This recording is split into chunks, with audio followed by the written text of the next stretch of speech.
On a Monday night, a family dog startled both family and neighbors by attacking a sleeping 2-year-old toddler, tragically tearing off some of his body parts. The toddler is enduring immense pain.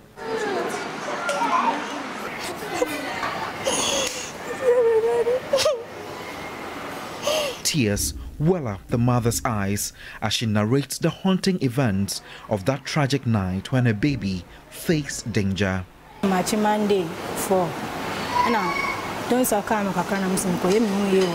I stepped into the washroom to relieve myself while my child slept peacefully in the courtyard.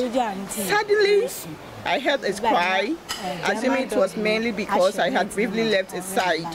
I rushed back only to find the dog attacking my baby inside the mosquito net where we had been sleeping.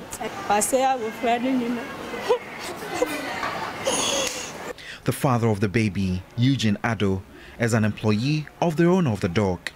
Despite his role as both a security guard, cleaner, cook and caretaker of the dog's owner, the family feels deeply disappointed by the owner's failure to fully accept responsibility of the incident that occurred, despite their supposed close relationship. Eastern region.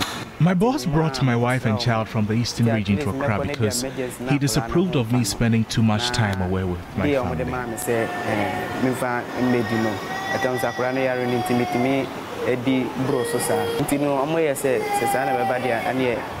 My wife no here then.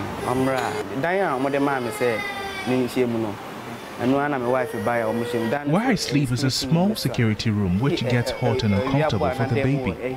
That's why they sleep outside in the compound of the house.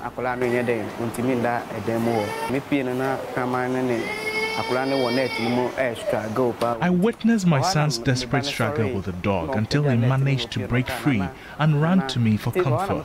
It was then that I noticed something was terribly wrong.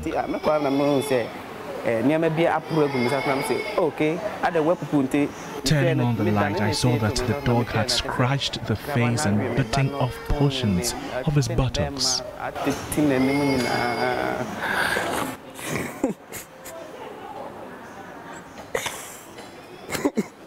The dog inflicted severe injuries on the toddler, leaving him in critical condition and requiring treatment at the Korle Bu Teaching Hospital.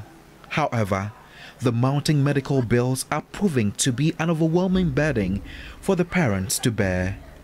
Dr. Glover Addy, a plastic surgeon at the Korle Bu Teaching Hospital, is overseeing the care and treatment of the toddler, working tirelessly to ensure the best possible outcome for the child's recovery. In theater, we exposed the child and looked at the bottom. We realized that it was as if they pulled out areas around the testes, and then so that both testes were not there, and then also the anus was also sheared off.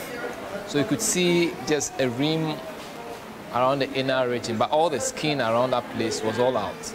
Fortunately, the penis was not touched, and then the urinary passage of the penis was intact, but the testes were all gone. And when we opened up, we realized that the intestine, the anus was torn in such a way that only remnants were sitting in the abdomen, with stools sitting in the abdomen. So we have to bring, it means that when it passes through, it's just going to pour on the raw area. The other thing too that you can do is to find another skin to patch up the place.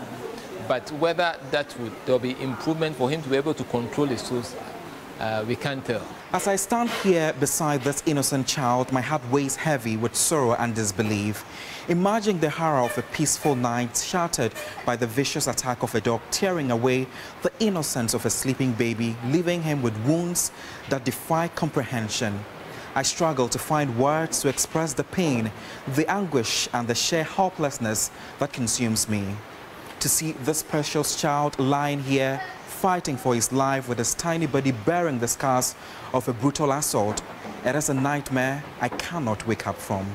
I had to follow up to the home where the incident occurred, finding the mixed shepherd locked away.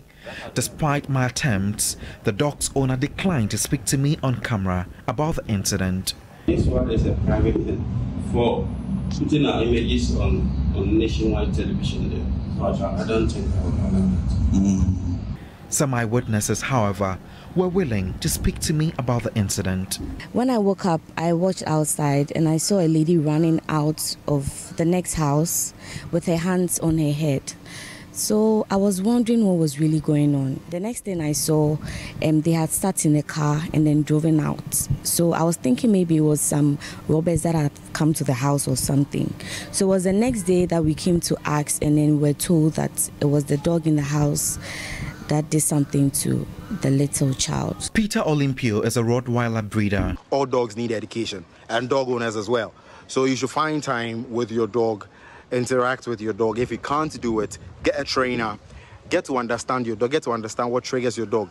If it's because of past trauma or it's something that is within the breed, then you know how to act and react around them.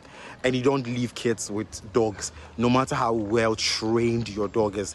Never leave your dogs with your children unsupervised. Godwin Asidiba, TV3.